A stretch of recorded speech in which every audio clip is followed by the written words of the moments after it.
Hi friends, welcome back to our YouTube channel. ఈ వీడియోలో సైకాలజీకి సంబంధించిన అతి ముఖ్యమైన ప్రశ్నలలో భాగంగా ఇది పార్ట్ 3 వీడియో. ఖచ్చితంగా 1వ ప్రశ్న నుంచి 20వ ప్రశ్న వరకు ఖచ్చితంగా చూడండి. మీకు కంపల్సరీ టెట్ రాయబోయే మిత్రులకు, డిఎస్సి రాయబోయే మిత్రులకు అయితే యూజ్ అయ్యే ఈ మల్టిపుల్ చాయిస్ క్వశ్చన్స్ ఇవి.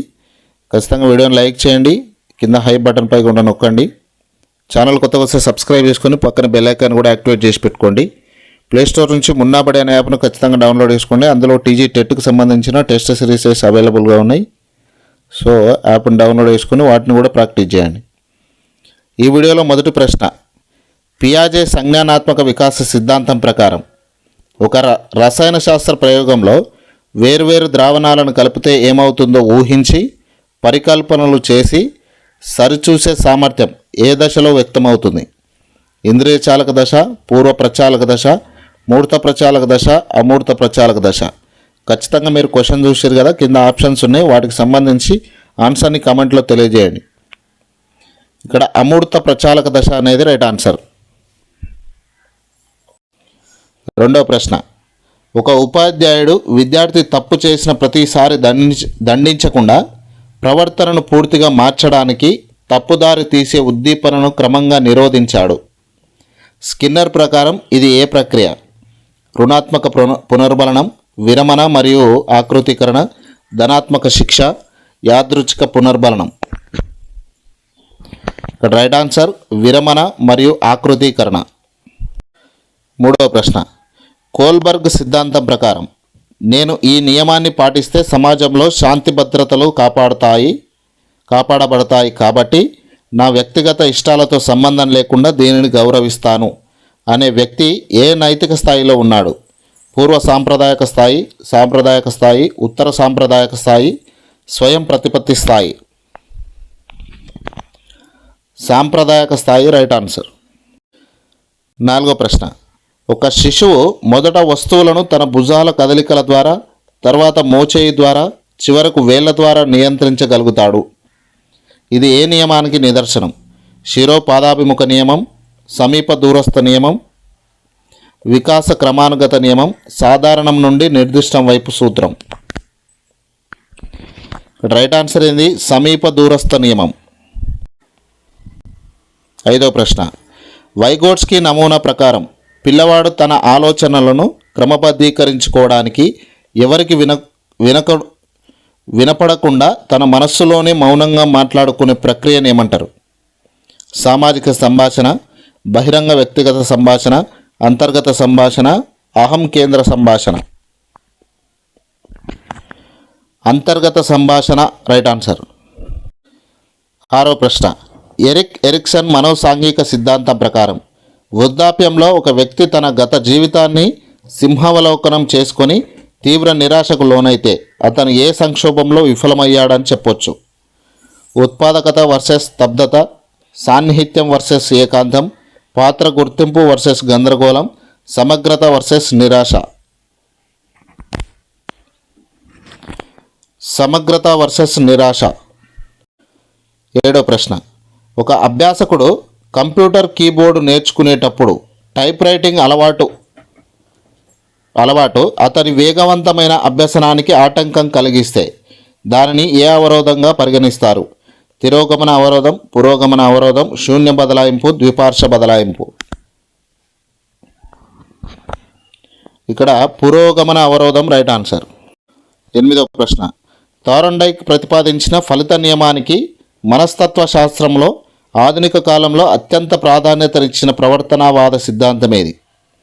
శాస్త్రీయ నిబంధన సిద్ధాంతం, కార్యసాధక నిబంధన సిద్ధాంతం, అంతర్దృష్టి అభ్యసన సిద్ధాంతం, సామాజిక అభ్యసన సిద్ధాంతం. కార్యసాధక నిబంధన సిద్ధాంతం రైట్. తొమ్మిదవ ప్రశ్న, ఒక బాలుడు తన తండ్రిపై ఉన్న తీవ్రమైన ద్వేషాన్ని నేరుగా చూపించలేక తన బొమ్మలను పగలగొట్టడం లేదా కుక్కను కొట్టడం ద్వారా కోపం తీర్చుకుంటే అది ఏ రక్షక తంత్రం? ప్రక్షేపణం, విస్థాపనం, హేతుకీకరణం, దమనం. ఇక్కడ విస్థాపనం రైట్ ఆన్సర్. 10వ ప్రశ్న, గార్డ్నర్ సిద్ధాంతం ప్రకారం ఒక శస్త్రచికిత్స నిపుణుడు, ఒక సర్జన్ లేకపోతే నర్తకి అంటే డ్యాన్స్ చేసేటామె తన శరీర కదలికలకు అత్యంత నైపుణ్యంతో నియంత్రించడానికి అవసరమయ్యే మేధస్సు ఏది? దృశ్య స్థలాత్మక మేధస్సు, శారీరక చలన మేధస్సు, వ్యక్తంతర మేధస్సు, తార్కిక గణిత మేధస్సు. ఖచ్చితంగా ఆన్సర్ని కామెంట్లో తెలియజేస్తూ ఉండండి. శారీరక చలన మేధస్సు. 11వ ప్రశ్న. డిస్గ్రాఫియా అనే అభ్యసన వైకల్యం కింది వానిలో దేనికి నేరుగా సంభవించింది? చదవడం మరియు అర్థం చేసుకోవడం, గణిత లెక్కలు చేయడం, స్పష్టమైన చేతిరాతతో రాయడం, శ్రవణ శక్తి లోపం. ఇక్కడ స్పష్టమైన చేతిరాతతో రాయడం. Option C writing. 12వ ప్రశ్న. ఒక విద్యార్థి తను పోటీ పరీక్షలో విఫలమైనప్పుడు ఈ పరీక్ష వ్యవస్థే బాగోలేదు, అవినీతి ఎక్కువ అని వ్యవస్థను నిందించడం ఏ రక్షక తంత్రం కిందికి వస్తుంది? హేతుకీకరణం, తిరోగమనం, తదాత్మీకరణం, ప్రక్షేపణం. ఇక్కడ హేతుకీకరణం రైట్ ఆన్సర్. 13వ ప్రశ్న. పావ్లోవ్ నిబంధన ప్రయోగంలో కుక్కకు గంట శబ్దం వినిపించిన వెంటనే ఆహారం ఇవ్వకుండా 5 నిమిషాల తర్వాత ఆహారం ఇస్తే నిబంధనం చాలా బలహీనంగా ఉంటుంది. దీనిని ఏమంటారు? సమకాలీన నిబంధనం, విలంబిత నిబంధనం, జాడా నిబంధనం, వెనుకబడిన నిబంధనం. ఇక్కడ సరైన సమాధానం జాడ నిబంధనం. 14వ ప్రశ్న. ఒక ఉపాధ్యాయుడు తరగతి గదిలో విద్యార్థులందరినీ ఒకే పద్ధతిలో కాకుండా ప్రతి విద్యార్థి యొక్క వ్యక్తిగత భేదాలను బట్టి బోధించడం దేనిని సూచిస్తుంది? ఉపాధ్యాయ కేంద్రీకృత విద్యా విధానం, శిశు కేంద్రీకృత విద్యా విధానం, సమాజ కేంద్రీకృత విద్యా విధానం, కేవలం పరీక్ష ఆధారిత విధానం. శిశు కేంద్రీకృత విద్యా విధానం. 15వ ప్రశ్న. ఆర్టీ చట్టం 2009 ప్రకారం ఒక ప్రాథమిక పాఠశాల విద్యార్థి నివాస స్థలం నుంచి గరిష్టంగా ఎంత దూరంలో పాఠశాల అందుబాటులో ఉండాలి? 1 కిలోమీటర్ లోపు, 3 కిలోమీటర్ లోపు, 5 కిలోమీటర్ లోపు, 2 కిలోమీటర్ లోపు. చాలామందికి దీనికి సంబంధించిన ఆన్సర్ తెలుసు, ఖచ్చితంగా కామెంట్లో తెలియజేయండి. వీడియోని ఇంకా లైక్ చేయకపోతే లైక్ చేయండి.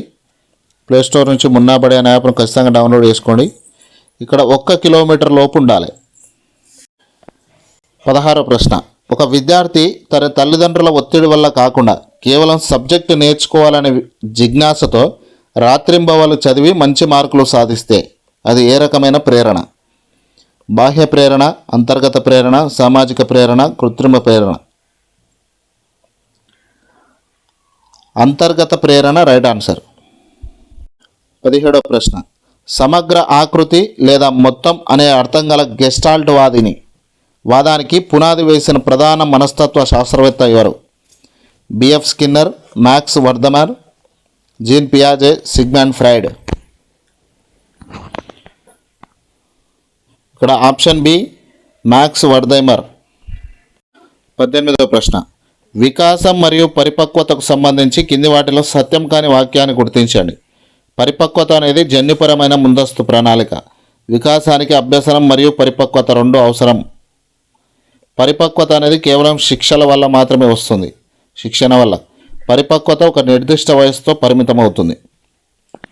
ఖచ్చితంగా ఆన్సర్ని కమెంట్లో తెలియజేస్తూ ఉండండి. పరిపక్వత అనేది కేవలం శిక్షణ వల్ల మాత్రమే వస్తుంది.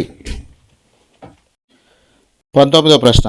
సిగ్మండ్ ఫ్రాయిడ్ మనోలైంగిక వికాస సిద్ధాంతం ప్రకారం ఏ దశలో పిల్లలలో ఈడిపస్ కాంప్లెక్స్ అంటే తల్లిపై ప్రేమ మరియు ఎలెక్ట్రా కాంప్లెక్స్ వ్యక్తమవుతాయి?